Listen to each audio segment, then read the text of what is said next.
Hey, it's Total Schmidt Show. Thanksgiving week. Let's do this. Total Schmidt Show Season 3 is upon us. Tune in every week. I talk to entertainers from all over the world. Singers, dancers, comics, musicians, drummers, blah, blah, blah. All kinds. Techs, even some cruise directors. Most of the entertainers I talk to work on cruise ships.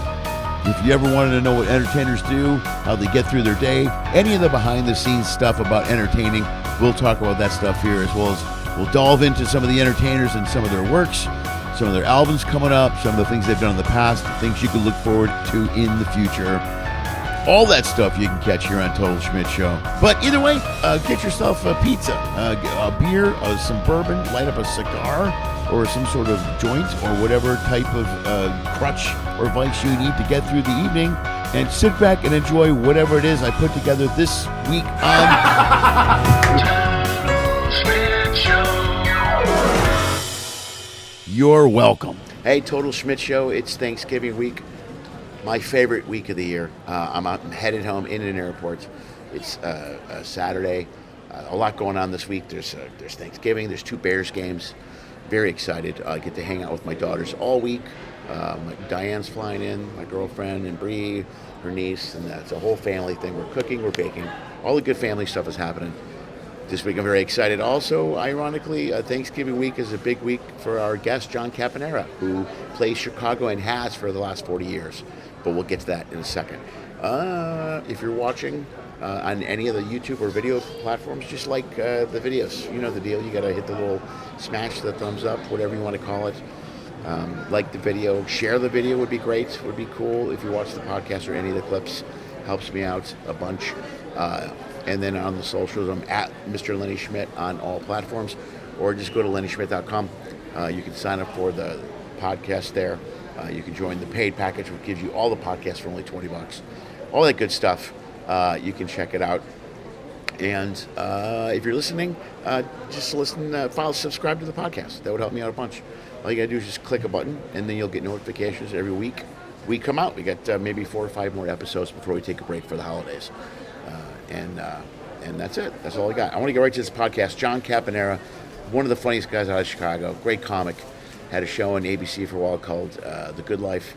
I've known him for decades, long time. He's also kind of a legend guy out of Chicago. Everybody knows him. Every comic knows him. Lots of people in Chicago know him. He's a really funny dude. He plays Thanksgiving at Zanies in Chicago. He's been doing it for the last 40 years. It's a big ticket. Everybody goes to see him. He sells out quite a bit. A lot of family, friends, and followers. The guy that was on the episode last week, Luca Farrow, he was the guy that kind of inspired him to do comedy. John's a guy that a lot of us look up to. And he's a good friend. Cap's been a buddy of mine for years. Huge Bears fan. We talk a little Bears here. Try not to get too crazy. But I wanted to get him on the pod for quite some time. And it worked out a couple weeks ago. I was able to do it when I was in Vegas. So sit back right now and just listen to the conversation I had with Mr. John Caponera. When are you going to Chicago? You got that coming up, right? Yeah, I'm going on the 25th. You do that thing. Is it Thanksgiving every year? You do that? 35 years. Yeah, I know. It's like it's a long Zanies tradition, man. Well, yeah. I was at Zanies for 7 years before I decided to move to L.A., and from that time on, I've been there every fucking Thanksgiving. Because Rick said, "Come back for Thanksgiving, and you could see your folks, and you could do that weekend." And then it just started as a tradition. That's great, and it's never stopped. It's been. No, it's cool. I was just there a few weeks ago. They're already plugged, you know what I mean? And people, now I'm getting the social media feeds from them, plugging the shows next week. But I know you've been playing there for Thanksgivings for a year. What a great 35 setup. years, yeah. Well, I've been doing this 47, so 40 years. Yeah. 40 years Jeez. in a row. That's the greatest. That's great. Plus, I'm picking up the Sunday at this place in St. Charles. You work that club? No. It's is it the Vault or is it something else? Or is it a different club over there? Oh, I heard something new opened over there. Is it the Vault? No, something new opened over there. It's a club. Yeah, I just heard about it. It's around Route 59, North Avenue and 59. I'm just doing the Sunday night because I don't work Sunday at it's Rosemont. Are you doing Rosemont? Rosemont. Yeah. So I'm going to do Wednesday, Friday, Saturday, Rosemont, Sunday there, and then come back. Right. Pick up another 500. Good, right on. Yeah, for one show. What the fuck? Yeah, why not? Plus you're home. Yeah, I'm there anyway, and I just bought my ticket. I got it for less than $400, so that was cool. Oh, that's great. Going in for Thanksgiving. Yeah, for that week. Are we rolling right now? Yeah. Oh, we are? Yeah. Yeah, I just start, man. I just start recording. Yeah. So I'll probably edit in somewhere. I didn't know we were rolling, but that's cool. Oh, sorry, dude. Well, we'll start now then. Fuck yeah. I don't care. Hi, John. How are you? Hey, I'm doing well. Welcome aboard. Welcome to the show. That's too funny. So, when you're on the road like this and you're doing this, what if I wasn't around? Who would you try to get in town? Or do you do it virally? Well, I can do it virally if I want to, but this week is easy because it's like Karen did one this morning. Who did? Karen, the other comic. She did it with you? Yeah, here? She was here at 10. And then tomorrow, Dwyer's coming over. I'm going to do Dwyer tomorrow morning. Is your an everyday thing? No, I do it once a week. It comes out on Tuesday or Wednesday, one of those 2 days. Oh, but you're backing yourself up now with a couple episodes. So this week, I'll actually load up for the rest. I'll finish recording the rest of the season. I usually take a break around Christmas. So then I won't do, but I'll have a bunch recorded and get them up and then restart in January. Oh, cool. I always carry this stuff with me, and then I record a show pretty much wherever. I'd like to have 3 or 4 loaded up so I'm ready to go. Am I on camera right now? Yeah, you're on camera. Oh, wow. Yeah. Gee, I wonder how I look. You want to do your makeup right? You look great. I lit it well. I asked the guy on stage, not a guy, I just said to the crowd, how old do you think I am? And one guy yells, 58. I goes, I'm using that on my dating site, 58. Because you said 58, that's what I'm going to roll with. Go with it. That's what I'm going with. It works for them. I said, I joined this new dating website. It's called You Look Nothing Like Your Picture. And everybody's lying on these things. I go, if you're not lying, you're not trying. Right. I said, but say you meet somebody and you hit it off. And a few months down the line, you catch her in a lie. And it's like, why'd you lie to me yesterday? She's like, well, I was a liar from the website. Yeah. I didn't know you were pathological. I lied about my age. That was it. You lied about your age, your weight, your shoe size, your hair color, your height. You ain't no 5'7". I go, you take those heels off, you're lucky. You're 4'11". I go, you can join a circus of the world's tallest midget. I go, and the women are sending me. It's like, come on, how little do you think of me? I know I'm not Brad Pitt, but I'm not Steve Buscemi. Yeah. I go, this woman's got a patch and a clubfoot. Is she a pirate? Nowhere in my profile did I say I like pirates. Yeah. And I go, this other woman's got summer teeth, some are here, some are there, some are missing. I go, you know what? And then they ask you these compatibility questions, Yeah. On a scale of 1 to 10, 10 being the highest. How important is sex to you in a relationship? I'm like, how about a 15? You think I joined this site to find a good cook? I'm trying to get laid again. I go, you know what? Sex really means nothing. I'm looking for a mechanic, really, a woman who could change my oil and rotate my tires. A handy woman, someone that could put up some drywall and, maybe hang a ceiling fan. Sex means nothing. In fact, why don't you just send me a nag who's not going to nag the shit out of me and not give me any sex? I haven't had that since my divorce, and I kind of miss it. What the fuck? Those are the worst, these dating sites, man. Which one do you want? Well, it was called Bumble. It's where the girl reach out to you first. Yeah. Actually, that's actually where I found my last girlfriend, and right. We lasted 2.5 years. Oh, that's pretty good. 2.5 years. I mean, it was just a crapshoot because when I did it in L.A., before I moved to Vegas, I tried that dating thing, and I must have went through 20 different women, and either I didn't like her, she didn't like me, or just whatever. It didn't work. Yeah. And the first one I did in Vegas. Oh, really? That's really funny. I tried the app shit when I went through the divorce. I was on all the apps. And they were all crazy. They're all insane. Sometimes you meet women your age that have been single their whole lives, you have no kids, and you realize there's a reason for that. Yeah. They're always like, I don't know, I just never met the right guy. I'm like, oh, I know why. I know exactly. And after a while, it all adds up. Yeah. You were divorced 4 times? Yeah. Okay, I get it now. I can't believe you were divorced that many times. And they ended up being all nice guys. Yeah, those guys are great. Great. I goes there.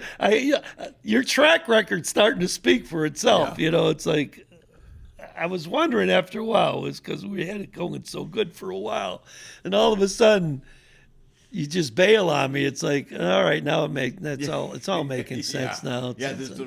My therapist had told me that. First of all, I'll start dating my ex. He goes, when I went to therapy, he goes, whoever you date is going to be just like your ex-wife. And at the beginning, you find out that's true. Like, I remember catching him once halfway through a date. I'm like, holy shit! Like I knew immediately, like she's exactly like my ex. And then we stopped seeing each other shortly after that. It was just my therapist said there's something about your patterns as a human being that makes you attract to the same type of individual that you were with before. You know what I mean?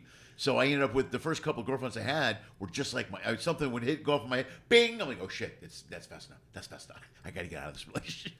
It happened to me a couple of times. Oh, really? Until I finally figured it out. I'm like, oh God, thank God. I know. After my divorce, I had to go to a therapist for a couple of years to deal with it because, I was married for 25 years. Yeah, right. So when she wanted out, I wasn't ready for it. You know, and if they want out, they've already decided months ago. Well, they've checked out. Yeah, right, they've checked out, and they're just going through the motions. I hadn't. Yeah. So I ain't caught up. Right.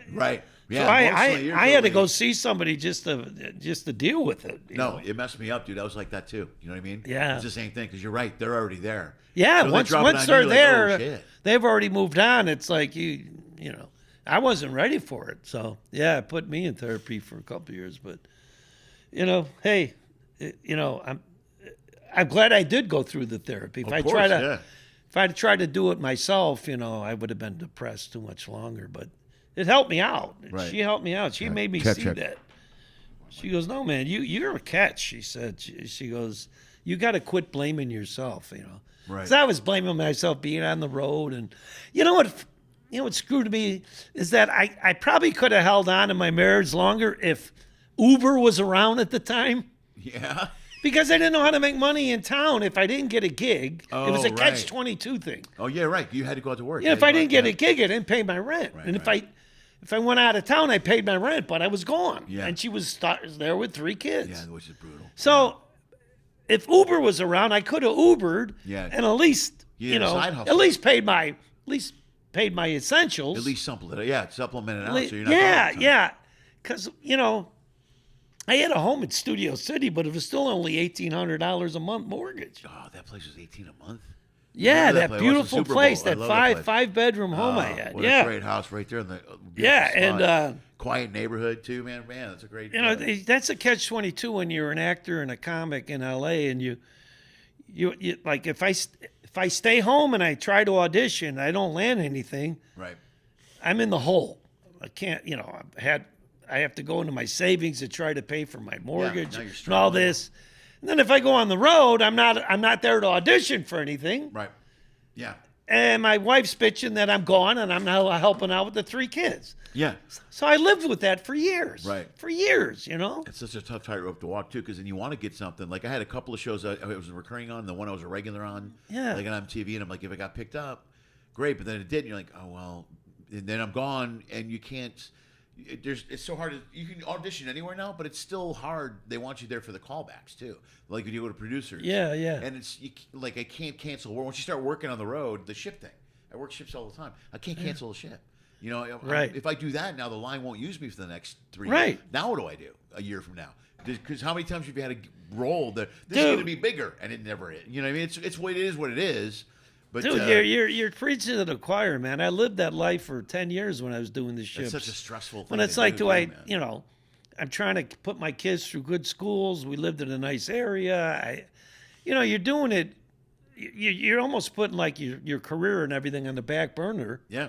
Because you got a wife and 3 kids. Yeah, once you get a good, like I always explain that to my kids. It's not because they're looking for jobs. They're young. Yeah. Like you guys understand, you're going to get to a certain age where it's not going to be about what you want to do. It's going to be about paying the bills. Right. Once you have a family and kids, now you got to get locked in somewhere and have income. Right. Now you can explore and find. So whatever you're looking for now, make sure it's something you want to do.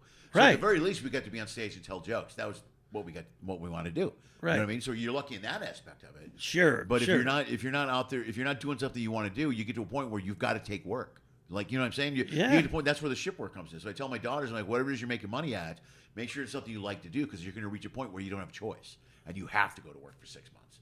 You know what I mean? Once you start having kids, there's no more, well, I'll take June off. You know, there's none of that shit going on. Yeah, even though I was on the ships, I was still doing what I wanted to do. Right. Even though they depressed me and, you know, my wife would bitch at me because she had no disciplinary skills and the kids ran all over her.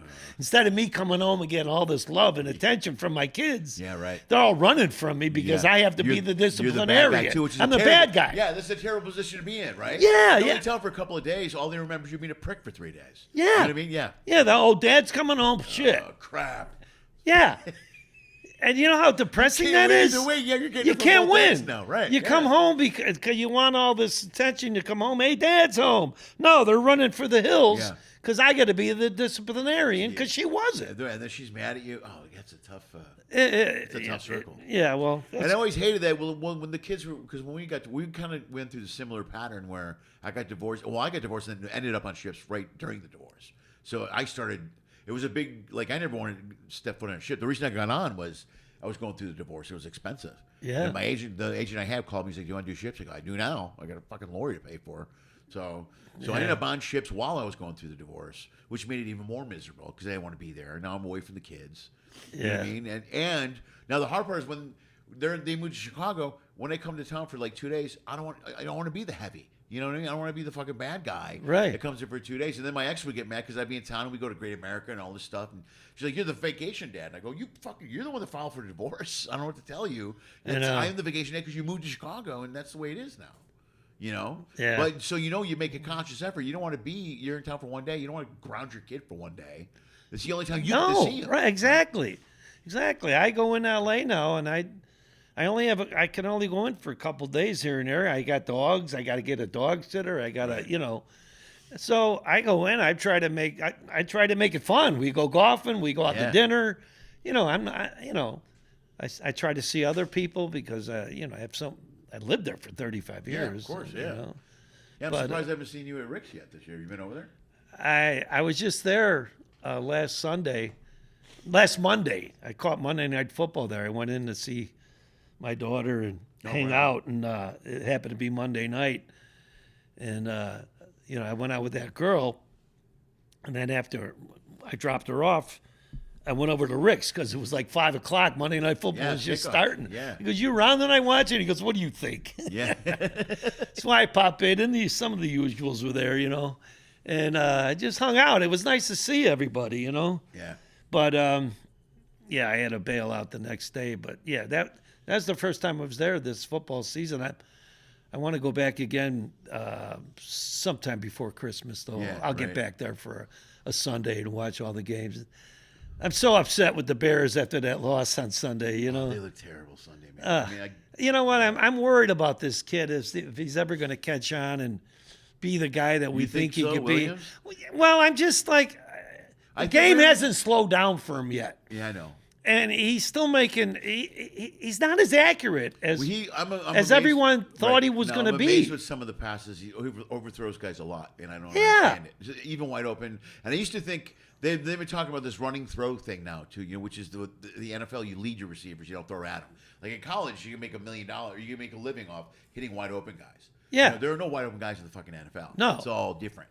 But I see him miss wide open guys sometimes where I'm like, how do you miss that guy? He's standing 10 yards from you. And he overthrows him or throws him to the right. But I try to remember this. He's his third offense in a year now. It's his third offense. So maybe after a year, after he gets his under his belt. I like Johnson a lot. I like the scheme. I like all of it. I just hope Williams catches up to it. Yeah. I think he needs a whole year under his belt with Johnson. And things will slow down for him. And once you know, he's making too many mistakes at the line of scrimmage. And, I know. These pre-snap penalties for the whole team is getting ridiculous. It's just killing them. Yeah. It's killing drives. Nothing kills a drive more than a penalty. No, they have, nothing. They have like 11 again. Especially in the red zone. Right. Oh, yeah. They're walking away with, 3 points. And suddenly you're on the 40. You know what I mean? Like penalties. You're like, it's so frustrating. Yeah. I can see how Johnson's just totally frustrated. first two drives, we were in the red zone at the 5-yard line, and we walk away with 6 points. 6 points, and it's so frustrating because we're dominating the other team, right, and we're walking away with 6 points, and then they score a touchdown. Well, but that's the point with that NFL. You can't make those mistakes, man. You got to get 7. You got to get, you know what I mean. Eventually, a good team's going to get back in the game. Any team is going to get back. Right. The Jets won this week. I mean, everybody wins. Even shitty teams will fight out, play you hard. You know what I mean? They're all pros, man. All it's like if you're not bringing it every week in the NFL, any given Sunday someone can beat you. It doesn't matter. Right. It doesn't matter. You got to bring it every week. I just hope he can turn it around. If they ended up 9-8, I would be happy. Oh yeah. That would mean he's getting the offense. He's becoming the player that we thought he would be. Yeah. And there's a chance they could still even make a wild card with 9-8. Yeah. Plus, that's more than twice the wins from last year. That's that would be a great season if we. That's what I'm still hoping for. Yeah. And I'm sure there's 5 more wins on the board with the rest of the schedule. The schedule gets really tough now. You know what I mean? Well, we got this week. We should win. And then the next we got the Giants coming up too, which should be a win maybe. Well, especially with the Scadaboo's out and they got that wide receiver that's out. Yeah, they're beat up. We should, but then again, we're right. We're a crapshoot. Yeah, no. Look, there's that the one game that looked fun, that Dallas game that looked great the whole game. Every other game now they have. Well, even this last game, it's like. He wasn't looking for anybody else but a Dunze. Right. Yeah. It's like when are you going to throw? When are you going to throw to DJ Moore, who's one of the best in the league? Yeah, and he tries to force in a couple passes to a Dunze. The pick. Yes. Yeah, the pick was. The pick was 3 guys were around him. Yeah, right. There's no reason. And it's like no one else is open. Yeah. It's like, and then you got this number 1 guy you picked in the first round for a tight end, Loves. Yeah. Colt Loveland. Colt Loveland, and he doesn't get a pass all day. Yeah, what? Right. No, and then there were other guys that didn't get more too. They've been shit. He must be handing the ball off to him to make sure. They must be frustrated as hell more, because this guy's he's like a running back once he gets the ball in his hands. Dude, he's a badass, right? He's a badass. Yeah. You got to get that ball to him. Yeah. How do you not get at least 7 or 8? Yeah. He's a tough looks receiver. A game. Yeah. Thrown to is beyond me. Yeah, he fights his way through tackles at the back end of passes. That's one thing that always impressed me about Moore. You're right. He's like a halfback up there. Once he gets the ball, he's a halfback. Yeah, and he's tough to bring down. So I just want to have meaningful games after Thanksgiving. Right. I'm so sick of being out of it at Thanksgiving. Well, shit, October. Like I hate looking at the schedule in October, going, we're not going to do anything. You know what I mean? Like the last year was like that. Last year was like terrible. Well, after that Hail Mary, the whole train, because I was at the game the week after, that Phoenix game. I went to that game, and we got the shit kicked out of us. And I'm like, God, I really. They never recovered from that. No, it was a downward spiral after that game. And I knew this was a trap game because we were 4-2 going into it. That's what we were going into we were 4-2 going into that game last year. When Redskins beat us in that Hail Mary. It's like, God, and I hate when they do the Hail Mary and we only rush 3 people. I know. Why are you going to give this guy all the time in the world to let everyone go down there and get in the end zone, and then he throws this big rainbow for anyone to catch? Now it's a pinball anyway. Where the ball bounces, whoever gets it. Man, I tell you, if I'm a coordinator and there's a Hail Mary to win the game, I'm rushing 5. Yeah. At least 5. Yeah. Make him move around. Make him. Yeah. He's not going to have any time. Give him fucking 12 seconds to set up. Yeah. I'll never understand it. Right. And as soon as I was watching the Giants game, I'm cheering for Rick. Of course. And sure enough, at the end of the game, they're trying a Hail Mary and they're rushing 3. Right. And as soon as I saw him rushing 3 with 38 seconds left, I go, this is dumb. Yeah. This guy's going to pick them apart now. Yeah, right. It's sure enough, 2 completions and a kick, field goal, they lose. Dude, I almost texted Rick in the third quarter of the game last week because I saw the score and I was going to, hey, good win. But I'm like, I probably shouldn't do that. And sure enough, fucking they gave up 33 points in that fourth quarter. I know. Rick had to be losing his mind.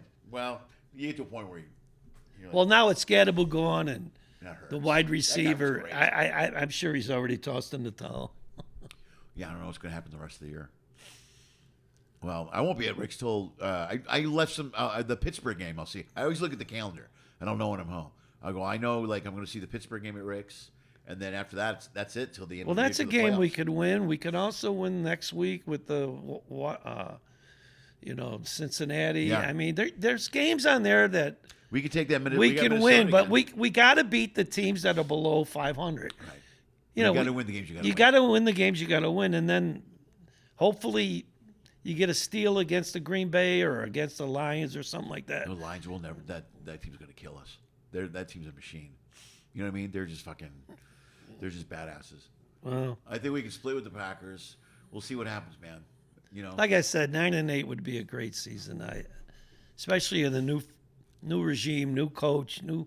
well, it's encouraging to see where they're headed. Like, I like Johnson a lot. I like the scheme. I like the play calling. I like all the stuff he's doing. Yeah. So it's nice to see them get better every week a little bit in different areas. But these penalties and shit are fucking brutal every week. He said something about it this week. You know? Oh yeah, well he came out- should. Yeah.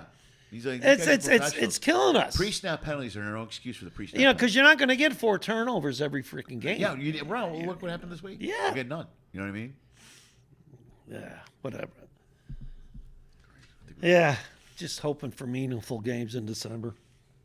Are you still doing any ship stuff? You're not, are you? No, I haven't done a ship since COVID. You know, once COVID hit and they stopped the cruises, I haven't gone back. I was going to go back, and I had agreed to 2 weeks. And then as it went on and it got closer to the gig, they'd send me emails. Oh, by the way, you can't get off the ship now. And, oh, by the way, you got to stay in your room for this, that, and the other. And, oh, by the way. I go, this isn't what I signed on for. Yeah, right. I'm bowing out. Yeah, the Well, you rules- can't bow out. You signed a contract. No, the contract didn't say I had to stay in. Yeah. I couldn't get off the ship Yeah, and all right, this. I go, exactly, you yeah. guys threw that in. Right. So I go, I'm not doing it. And I didn't. And I never went back. With the beginning, it was some lines were tougher than others, but you couldn't do anything when COVID. During COVID, you spend the weeks in your cabin. It was worse for the crew. They literally would go to work and go to their cabin. Go to the work. They had a lot of people who go through some mental health issues around that, man. Believe me, that the next ship, if I ever do a ship again, if they got to let me bring somebody, and I got to be able to get off the ship every time it docks, 'cause and they got to pay me more than what they were paying me. Right. Otherwise, I ain't doing it. Right.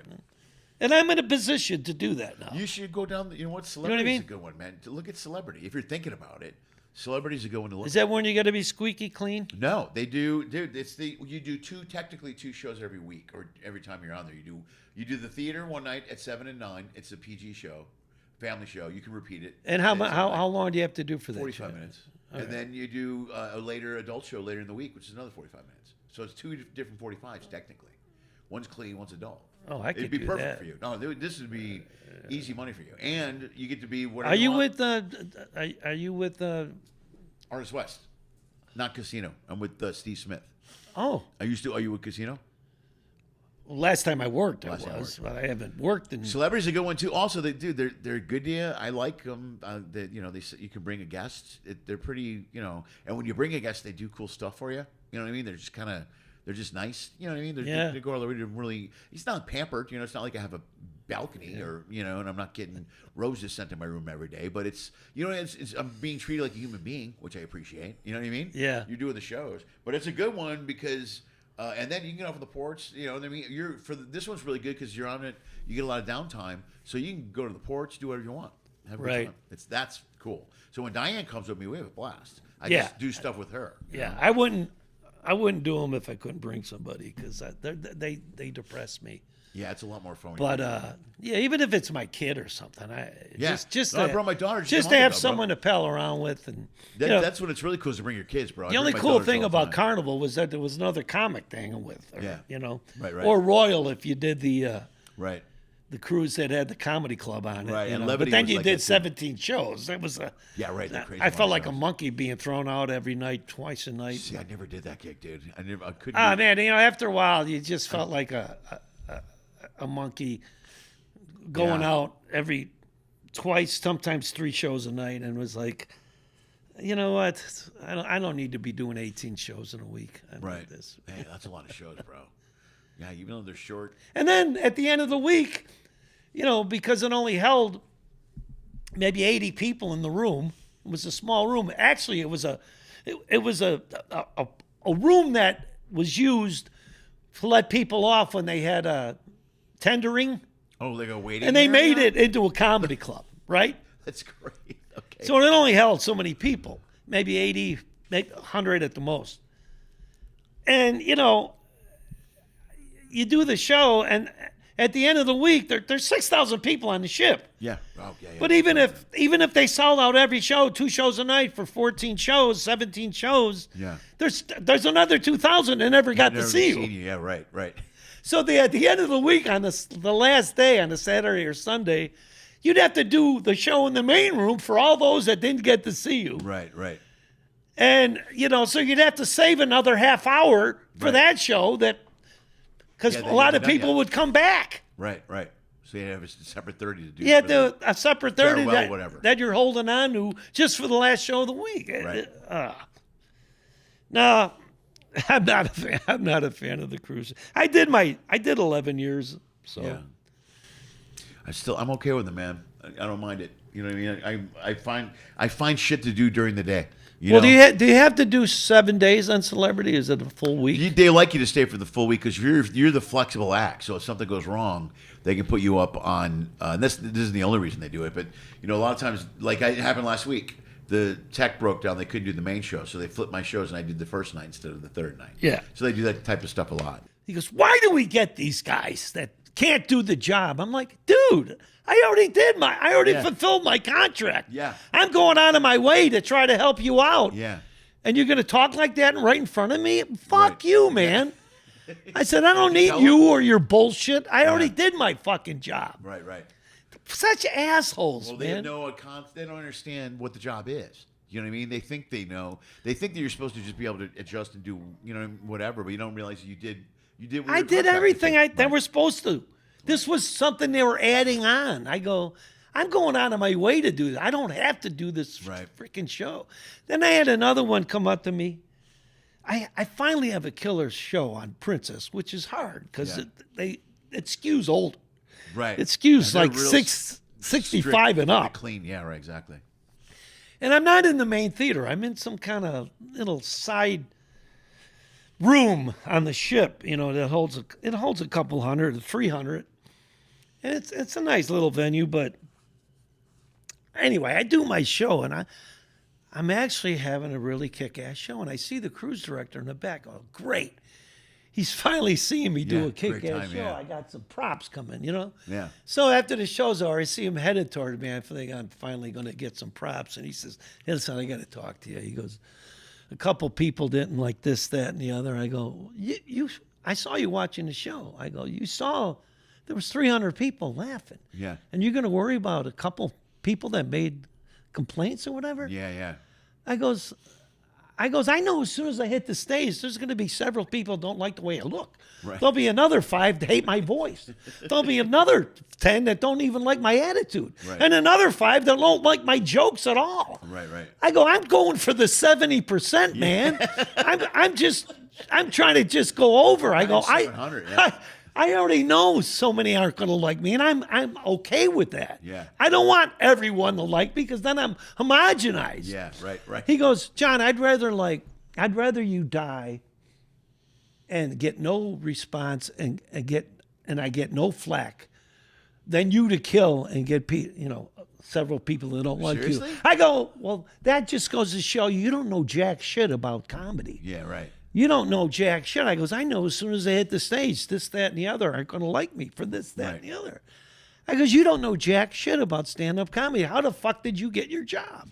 Well, their job's not to guide, or it's not about comedy. It's about hospitality. So everything falls under that umbrella. So a lot of times they'll tell you how they think comedy should be, but you're like, no, that's not how comedy's supposed to be. I mean, they're thinking about the guests and their first priority is making everyone happy, where yours is just doing your job, being funny, being who you are.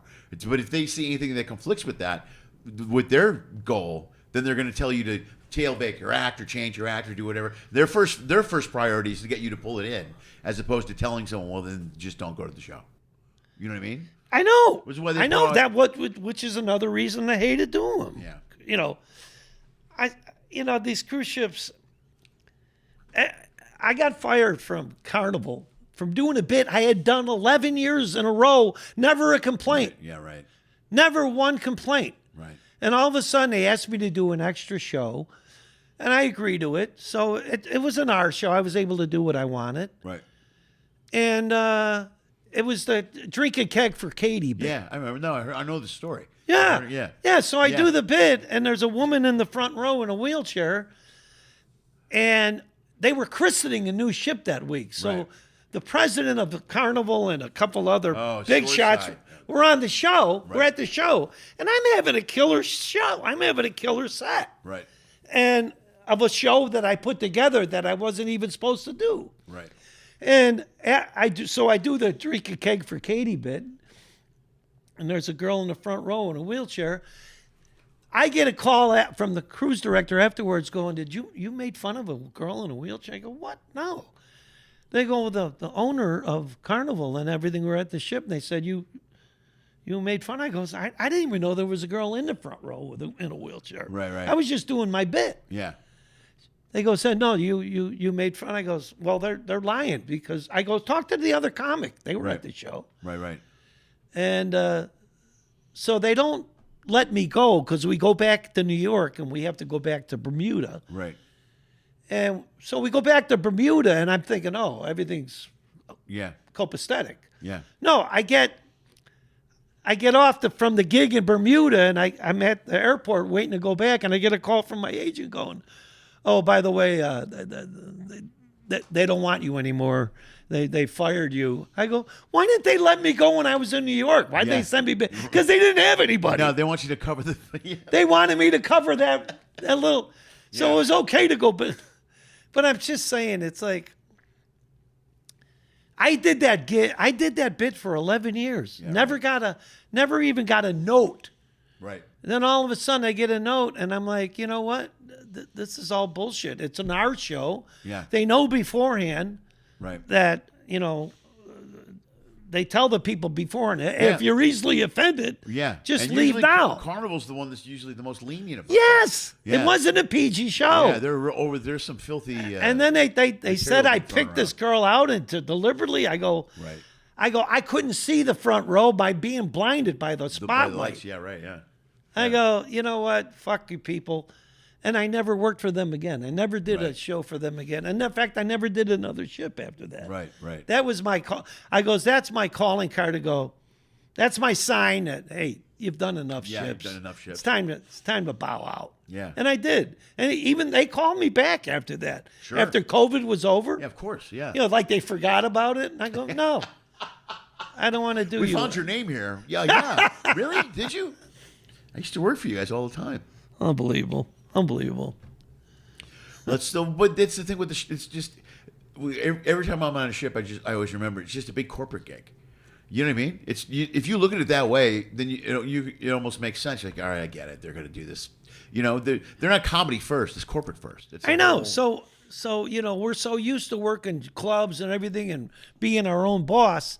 Then all of a sudden you work a corporate gig and you go like, who do I salute in the morning? Yeah. Who am I supposed to salute when I get up? I mean, who do I answer to? Because it is a corporate gig, and you have a boss like everyone else is a boss. There's an updated package that comes out twice a year now with all the rules in it and stuff that you get. You know what I mean? It's a handbook. You read it all. So, it's not exactly comedy. You know what I mean? It's not where you thought comedy. You know what? It's a paycheck, man. It was a means to an end. When you got 3 kids and you got a mortgage and you got private schools and you got all this shit, you suck it up and you do it because you got to pay the rent. Yeah. And you're still doing your own jokes. You're still doing your own bits. It's just that, you're doing it under a corporate setting and you got to be clean. Yeah, as long as you're fine with that mentally, it's what I mean. It's like any other contract. It's like if you do a private gig, right? You know what I mean? Like I used to hate corporate gigs because they're a nightmare. So I always charged a lot for them, like a lot. So a lot of times when they'd say yes, I would be like, oh crap, now I got to do it. Now I got to go do it. Right, and you go but you get through it, but all of it sucks. Like everything sucks about it. Yeah. In fact, if you don't take control with a corporate gig, you could be really setting yourself up for shit. And I always tell them, I said, first of all, there can't be a moat, a dance floor between me and the crowd. That's a good point. Yeah. I go, I got to be like, I can almost shake hands with the people in front. That's how close I want to be. Right. And I go, there's got to be some kind of a platform to stand on. I don't want to stand on the same level as everyone else because then people in the back can't see me. That's a good point. Yeah. There's got to be some kind of rise. I don't care if it's a 4x8, just something I could stand on that shows I'm on a higher level, or stage of some kind. Something, yeah. So then it's got to be a sound system that's not, where the speakers are in the ceiling and they get that tinny sound to them. I goes, it's got to be a movable remote sound system that's brought in for the event that sounds great because that's all I have at my disposal. I don't juggle. I don't, I don't do mime. All I do is tell jokes with a mic. And if it's not a good mic and not a good sound system, I goes, I'm working behind the 8 ball. Yeah. These are the 3 things I want. And if you can't provide them, I don't want to do your gig. Right. Yeah, that's a great point. Those three things are extremely valuable. I have a contract I use with corporates too that's got all the important about payment and all this other stuff. But the sound system is the most important one. That one's in my rider. I didn't even think about the stage thing and the mode thing. So many places, these corporate gigs, they put you at the other side of the auditorium, and there's a dance floor between you and a buffet, and you're like, you know what I mean? And I said, see the people. I said, I've done enough of these to know where what works for me or what gives us all a good reason to have a good show. Right. So everyone shines. Right. The guy who booked them, he shines. The people have a good time. I shine. Yeah. I go, everybody makes out, because you followed these certain little things I asked for. Right. And usually it gives you a fighting chance when you have these things. And like so many times too, I'll do a corporate gig where people will be like, you don't really need this or you don't need that. I'm like, no, I do. I need these things. Right. Especially the sound thing is such a big deal. You're right about the tinny mic. I've done a bunch of these. Or you get on stage and you're behind a podium. Yeah, right. And you can't take the mic out because it's taped. Connected to the... It's taped to the podium. So you're standing up there like you're the president as opposed to a comic. Yeah, right. You're leaning on a podium as you do your presentation. And I you do enough of them over the years to say, listen, if we want to have a fighting chance at this where everyone shines, this is what you have to give me.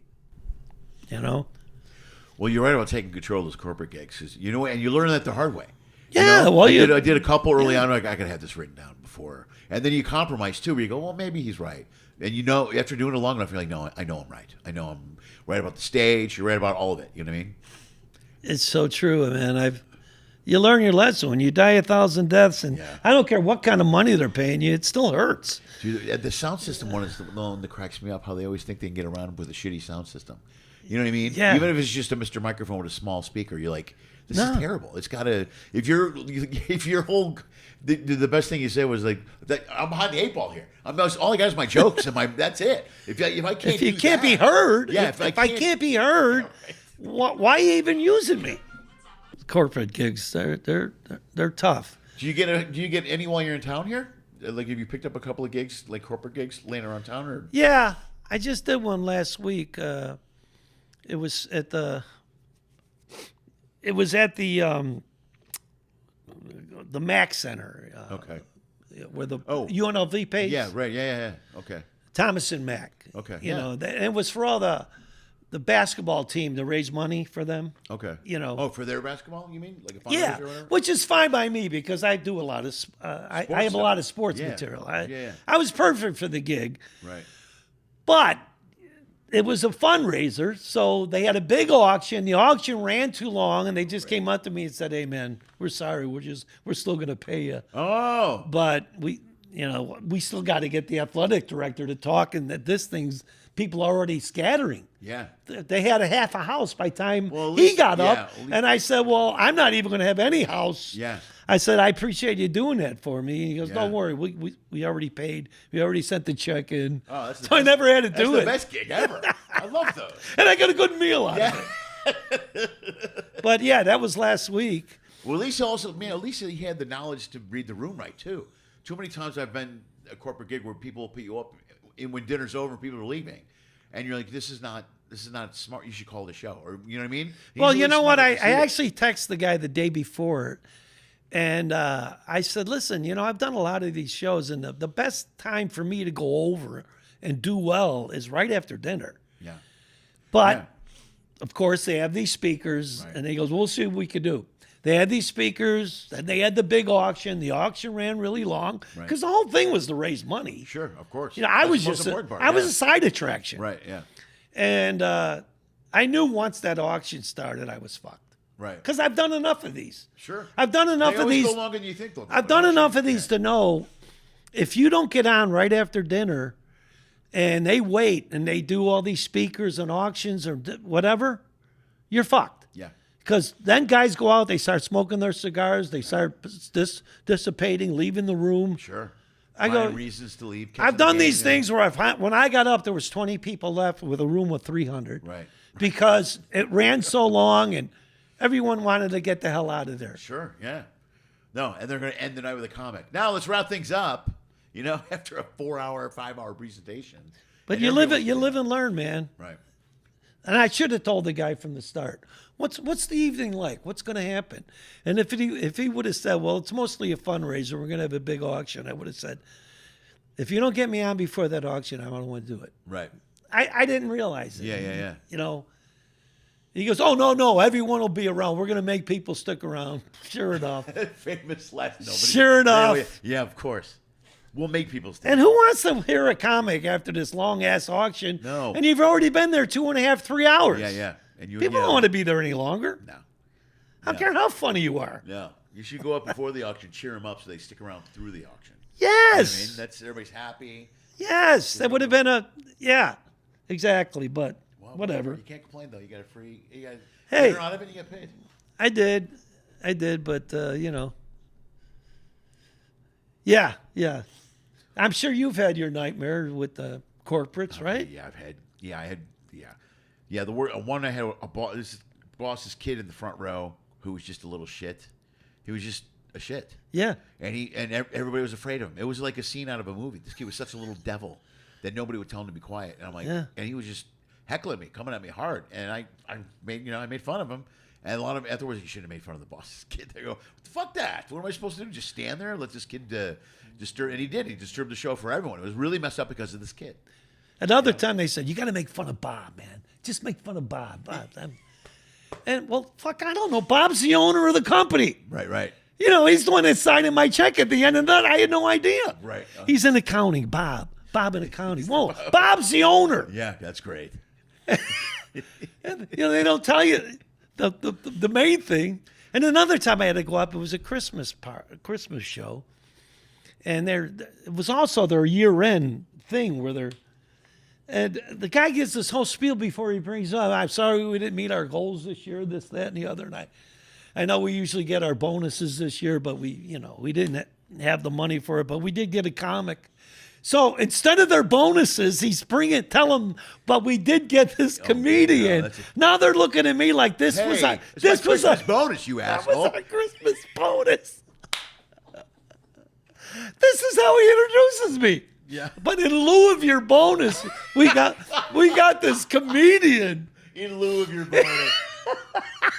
Ladies and gentlemen, coming to the stage, in lieu of your bonus, John Caponera. What a way to sink you, man. Oh, dude, that's the worst. I did a Zoom one during COVID. It was all lawyers. And I could see them all on the screen. I don't know if you ever did a Zoom thing where there's a bunch of people on the screen. Like I'm doing the show, they're watching me, but I can see all of them, their faces in the Zoom thing. And this guy caught my eye and I started making fun of Steve. And I just kept making fun of this guy, Steve. And at one point, they could put a message up on Zoom just for me. So the guy that booked the gig put up a message that said, lay off Steve. Steve's the owner. Steve's my boss. And it was a message. So I'm in mid-show. I'm trying to visualize this because it was over COVID. You're doing a show into a camera. Yeah, and I'm wearing a shirt with a tie and a pair of shorts. And your underwear behind a desk. Yeah, with the green screen behind me at the time. I had all this stuff. And then they're like, more lawyer jokes. They kept typing, more lawyer jokes. Like, how are every lawyer? I know. More lawyer jokes. I do my own act. Yeah. You hire me because of my act that I've honed over many years. I've come up with this shit that I know works. Yeah. And you want me to do lawyer jokes? Why don't you just go to a bar and pick out a book with lawyer jokes in it? Just sort of make fun of each other. Just roast each other. Yeah. That's hilarious. All right, man. I'm losing battery power. Let's wrap up. Do you want to plug? And then you want to plug it to the camera. Socials. What do you got to go? I got an open bar. Oh, right on. You did the open bar thing? I'm doing an open bar on November 22nd in Colorado Springs. Okay. And it's a special, and I don't know when they're going to air it after that. Yeah. I heard there's a good setup. I haven't done one of those yet. But it's November 22nd, and it's coming up, and I got Zanies the following week. Thanksgiving week, the following week after I do the open bar. Right. I'll be at Zanies in Rosemont, Wednesday, Friday, Saturday. Okay. And looking forward to that. I do it every year for the last 40 years. Okay. And this will go up that week. I'll put this up that week for sure. Okay, cool. You know what I mean? And That'd be cool. That'd be a lot of fun. So the 8 people that watch my podcast can fucking show up to your fucking Whatever. Right on. It's all fun. Dude, thanks, man. Appreciate it. All right, man. You're still watching? That's amazing. Nobody does that. Nobody, but you did. That means you want more. Pick one of these clips. Go for it. I dare you. Hey, also follow one of those social media thingies.